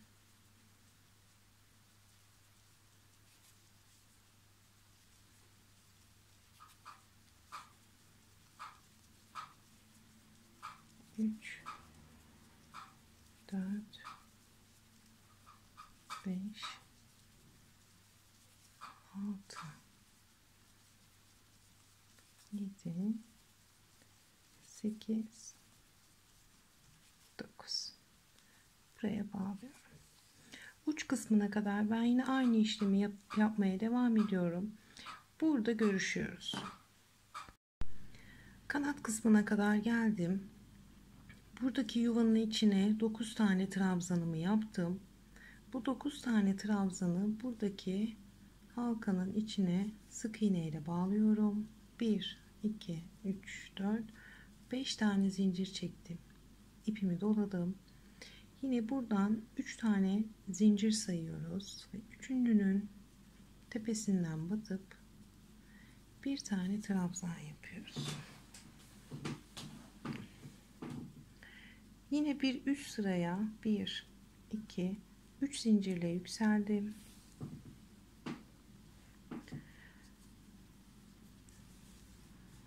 Örgümü döndürüyorum. İpimi doladım. Hemen bunun dibine çekmiş olduğum 3 tane zincirin dibine batıyorum ve buraya 3 tane trabzan yapıyorum. 2, 3. Bu 3 tane trabzanı buradaki halkanın içine bağlıyorum. Bir zincir çekiyorum. Şimdi kabartmalı trabzan yapıyoruz. Bir zincir çektim. İpimi doluyorum.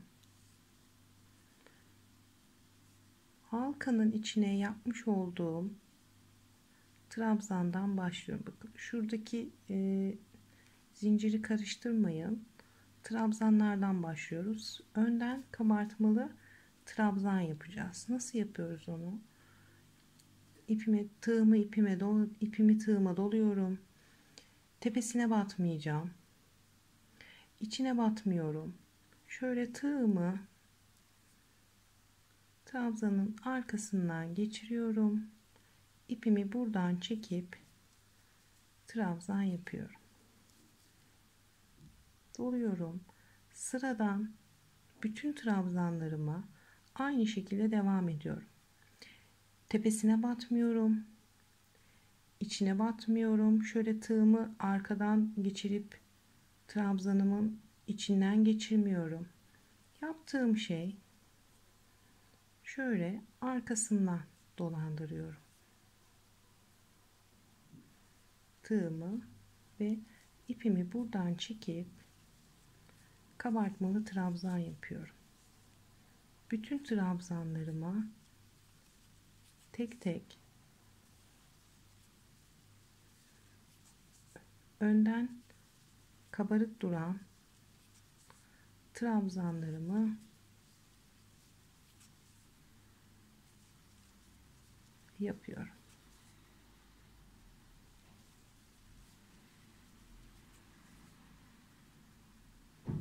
Son trabzanıma da yapıyorum.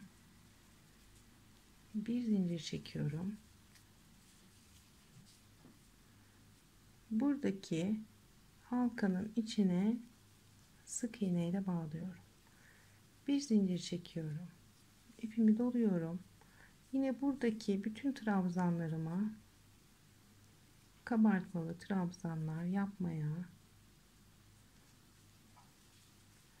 devam ediyorum.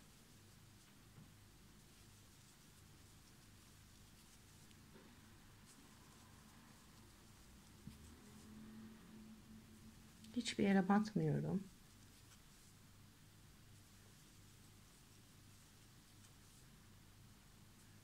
Sadece tığımı şöyle arkasından dolandırıyorum.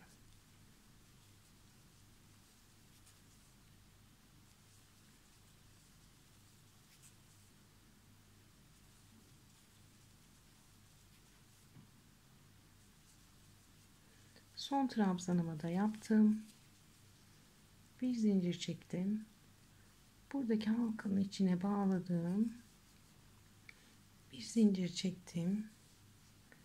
Ve en başındaki trabzandan devam ederek kabartmalı trabzanlarımı yapıp buraya kadar geliyorum. Üçgen kısmına kadar geldim. Şöyle üç kısmına kadar kabartmalı trabzanlarımı yaptım. Buradaki halkanın içine sık iğne ile bağladım. Bir zincir çektim. Şimdi ipimi doladım. Yine trabzanlarımdan kabartmalı trabzanlar yapmaya devam ediyorum. Yine uç kısmında da aynı şekilde.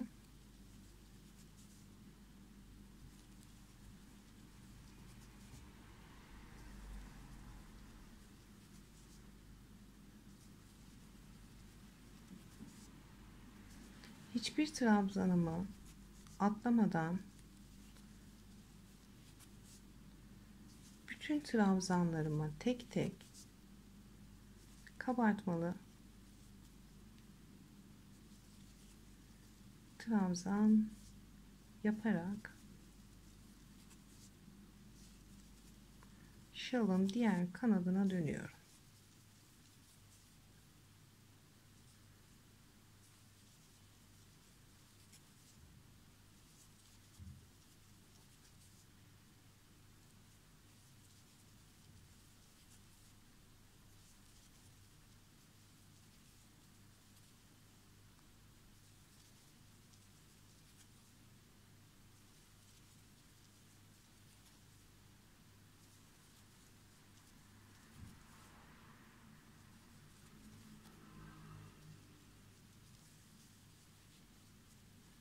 Bir zincir çektim. Buradaki halkaya bağladım. Bir zincir çekiyorum ve bu kanadı da uç kısmına kadar yaparak devam ediyorum. Evet, kanat kısmına kadar kabartmalı trabzanlarımı yaparak geldim. Buradaki son halkanın içine sık iğne ile bağladım. Bir zincir çekiyorum. İpimi doluyorum. Ve buradaki trabzan 3 tane zincirimin üçüncüsüne batıyorum. Buraya 4 tane trabzan yapıyorum. 2 3 4. Bu sırayı da bu şekilde bitirmiş olduk. Ön tarafını çevireyim. İşte bakın, ön tarafı da böyle bu şekilde kabartmalı trabzanlar oldu. Çok da güzel bir örnek. Bu renklere çok hoş oldu. Evet, şimdi bir üst sıraya geçiş yapalım. Bir üst sıraya geçiş yapacağız. 1 2 3 zincirle yükseldim. Şöyle örgümü döndürüyorum. 1 2 3 4 5 zincir çekiyorum. Buradaki çekmiş olduğum 4 tane trabzanın şurada en başındaki, yani en sonundaki trabzanın tepesine sık iğne ile bağlıyorum. 1 2 3 4 5 zincir çekiyorum. Buradaki trabzanımı, şu değil trabzanım, bu alttaki zincir geçişi, trabzanımın en tepesi, en başındaki trabzanın tepesine sık iğne ile bağlıyorum. 1 2 3 4 5 zincir çektim. 1 2 3 tane trabzan atlıyorum. Dördüncü trabzanın tepesine bağlıyorum. 1 2 3 4 5 zincir çekiyorum. 1 2 3 tane trabzan atlıyorum. En başındaki trabzana bağlıyorum. 1 2 3 4 5 zincir çektim. Yine burada en başındaki trabzana bağladım. 1 2 3 4 5 zincir, 1 2 3 tane trabzan atladım. Dördüncü trabzanın tepesine bağlıyorum. 5 zincir, 1 2 3 atlıyorum. Dördüncü trabzanın tepesine bağlıyorum. Bu şekilde yaparak ben şalımın bu üçgen kısmına kadar geliyorum. Üçgen kısmına kadar geldim. 5 tane zincir çektim. Yine burada en başındaki trabzanın tepesine bağladım. 1 2 3 4 5 zincir çektim. 1 2 3 tane trabzan atladım. Dördüncü trabzanın tepesine sık iğne ile bağladım. 1 2 3 4 5 zincir çektim. 1 2 3 tane trabzan atladım. Dördüncü trabzanın tepesine sık iğne ile battım. 1 2 3 4 5 6 7 8 tane zincir çektim. 1 2 3 tane atladım. Dördüncü trabzanın tepesine sık iğne ile bağladım.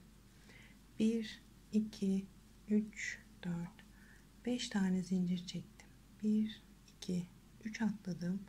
Dördüncü trabzana battım. 1 2 3 4 5 tane zincir çektim. 1 2 3 tane trabzan atladım. Dördüncü trabzana battım. Evet. Şalımızın üçgen kısmı da, yani tepe kısmı da bu şekilde oluyor arkadaşlar.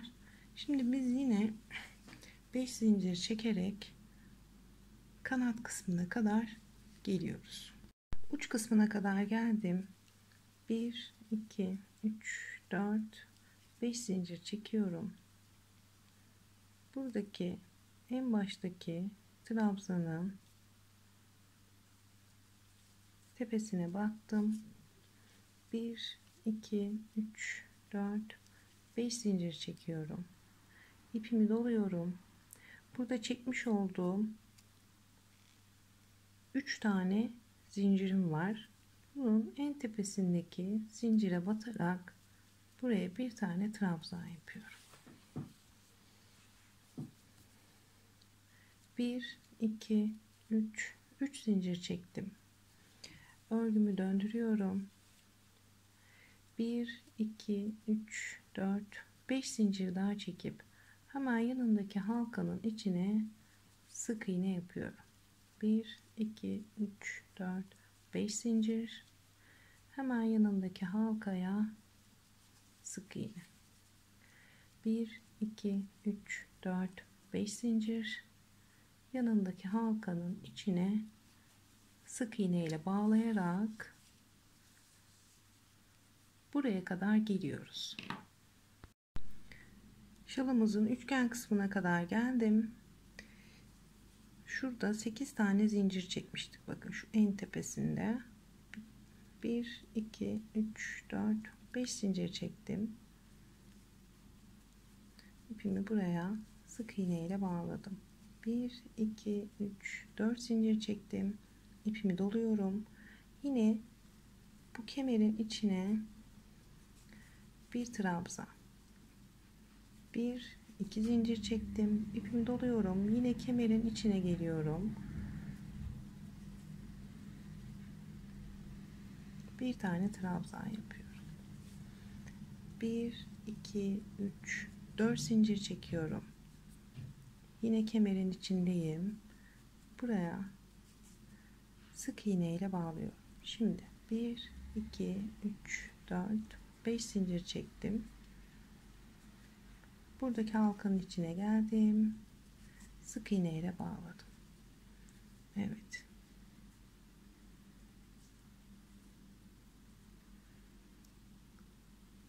Uç kısmımızda arkadaşlar bu şekilde.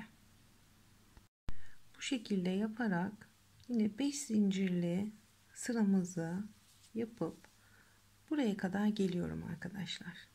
Sıra sonuma kadar 5 zincir çekerek geldim. En son yapmış olduğum 5 tane zinciri buradaki kanat kısmındaki halkanın içine sık iğne ile bağladım. 1 2 3 4 5 zincir daha çektim. İpimi doluyorum ve buraya bir tane trabzan yaptım. Bir üst sıraya yine 3 tane zincirle yükseldik. 1 2 3. Örgümü döndürdüm. Buradan tutuyorum. Bu benim trabzanım olmuş olacak. 1 2 3 zincir daha çekiyorum ve hemen yanındaki halkanın içine sık iğne ile bağlıyorum. Bu sırada tüm halkalarımızın içine 3 zincir 2 3 zincir çekerek sık iğne ile bağlayacağız. 1 2 3 zincir, yanındakine sık iğne. 1 2 3 zincir, yanındaki halkaya sık iğne. 1 2 3 zincir, yanındaki halkaya sık iğne ile bağlayarak şalımızın şuradaki üçgen kısmına kadar geliyorum. 3 zincir yaparak bu halkamın üçgen kısmına kadar geldim. Şöyle göstereyim. Bu kısmındayım bakın. Şimdi 1 2 3 3 zincir daha çekiyorum. Hemen buradaki halkanın içine bağlıyorum. 1 2 3 4 zincir çekiyorum burada. İpimi doluyorum. Burada yapmış olduğumuz küçük bir kemer var. Bu kemerin içine bir tane trabzan yapıyorum. 2 zincir çekiyorum. İpimi doluyorum. Yine aynı kemerin içine bir tane trabzan. Şöyle şalımı şöyle döndüreyim. 1 2 3 4 zincir çekiyorum. Buradaki halkanın içine sık iğne ile bağlıyorum. Buradan sonrasını yine 1 2 3 zincir çekerek çektiğimiz 3 tane zincirleri yapmış olduğumuz halkaların içine sık iğne ile bağlayarak sıra sonuna kadar geleceğiz. Şalın uç kısmı da bu şekilde. Sıramın sonuna kadar 3 zincirli halkalarımızı yaptım. 1 2 kanat kısmındayım. 3 zincir çekiyorum. Yine buradaki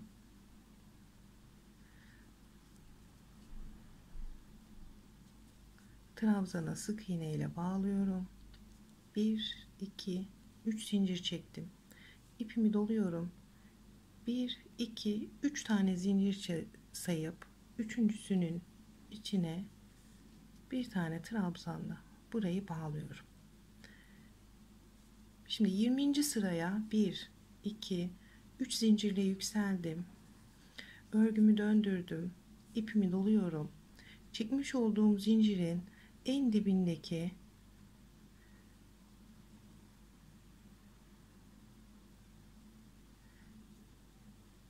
dibine batıp buraya bir tane trabzan yapıyorum. Bir zincir çektim. İpimi doluyorum. Yine aynı boşluğun içine bir tane trabzan yapıyorum. Bir zincir çektim. Burada bu sırada kafeslerini oluşturacağız şalın. Bir zincir çektim. İpimi doluyorum. Halkanın içine bir trabzan, bir zincir çekiyorum. İpimi doluyorum. Buradaki sık iğnenin içine bir tane trabzan.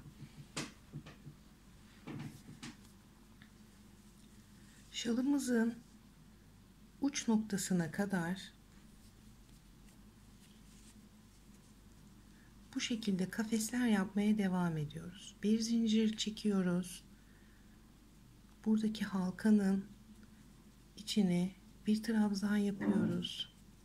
Bir zincir çekiyoruz.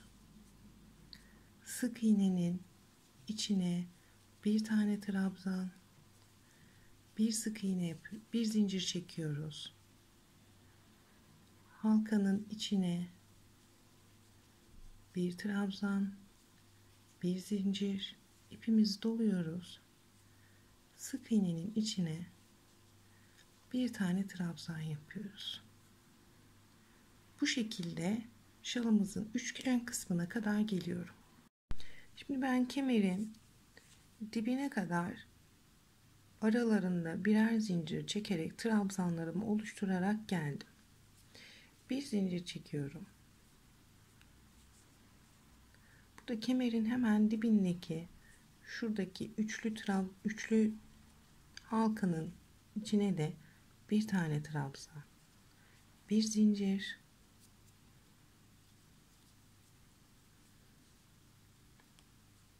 ipimi doluyorum. Buradaki sık iğneye de bir trabzan, ipimi doluyorum. Buradaki halkanın içine de bir trabzan, bir zincir, ipimi doladım. Şuradaki küçük kemerdeki buradaki trabzanı atlıyorum. Hemen kemerin içine giriş yapıyorum. Buraya 2 tane trabzan yapıyorum. 2 zincir, ipimi doluyorum.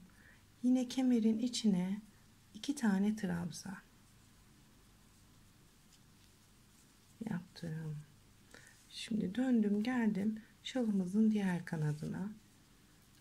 Bir zincir çektim. İpimi doladım. Hemen buradaki halkanın içine bir trabzan. Bir zincir, ipimi doladım. Buradaki sık iğneye yine bir trabzan. Bir zincir, bir trabzan, bir zincir, bir trabzan yaparak buradaki sıraya kadar geliyoruz. Evet, trabzanlarımı yaparak şu uç kısmına kadar geldim. Şöyle son trabzanımı şuradaki halkanın içine yaptım.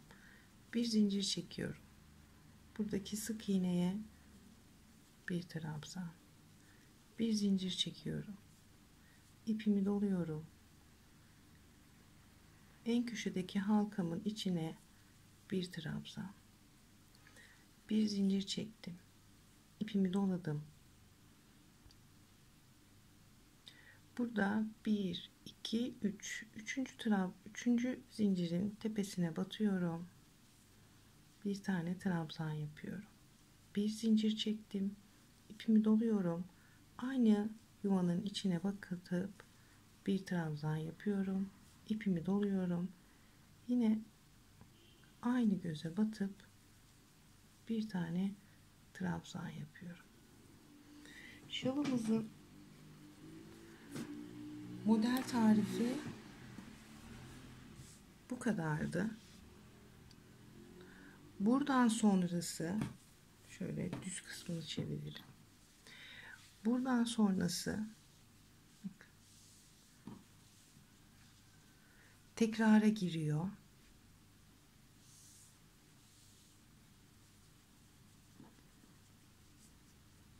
Siz şalı yaparken buradaki kemer kısımlarına bir yer işaretleyici takarsanız veya gösterdiğim gibi bir iplik bağlarsanız şalınızı yaparken daha rahat öreceğinizi düşünüyorum.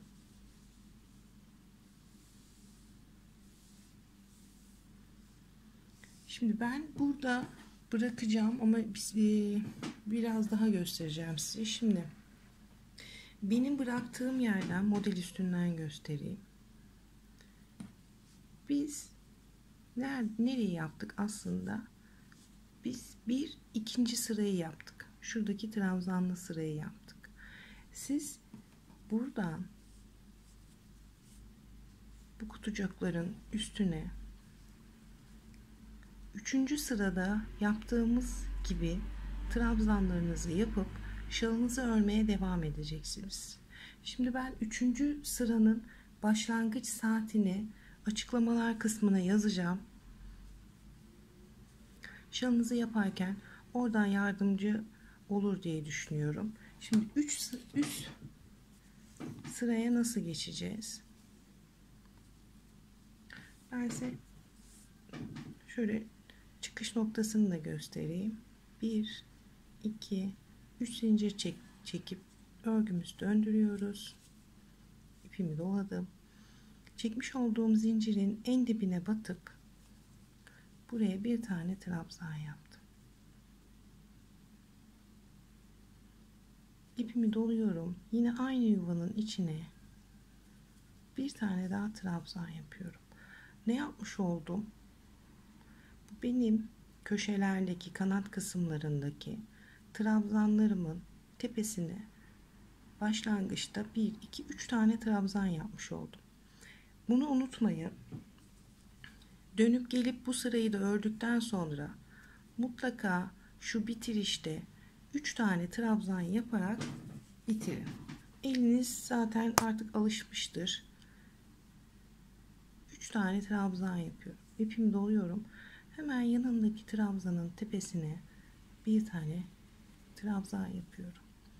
İpimi doluyorum. Buralarda bir zincirli boşluk bırakarak pencereler oluşturmuştuk. Bu boşlukların içine de girip bir trabzan. Trabzanların tepesine bir trabzan. İçlerine bir trabzan yaparak uç kısmına kadar geliyoruz. Kemer kısmında da yine 2 trabzan, 2 zincir, 2 trabzan yapıyoruz kemerin içine. Ve yine burada her trabzanlara birer tane, pencerelere birer tane yaparak şalımızı sonuna kadar örmeye devam ediyoruz arkadaşlar.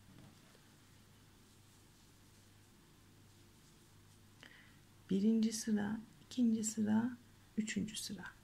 Siz üçüncü sıradan örmeye devam edeceksiniz. İzlediğiniz için teşekkür ederim. Umarım sizin için faydalı bir video olmuştur. Bu videoyu beğenmeyi, yorum yapmayı unutmayın. Hatta ilgilenen arkadaşlarınıza tavsiye edip videoyu gönderirseniz beni de çok mutlu etmiş olursunuz. Hem de bana YouTube kanalımın büyüyüp gelişmesi için de bana oldukça büyük bir destek vermiş olursunuz. Bakın bu şekilde. Sorularınız olursa yine yorum kısmına yazmayı unutmayın. Herkese sağlıklı günler diliyorum. Hoşça kalın.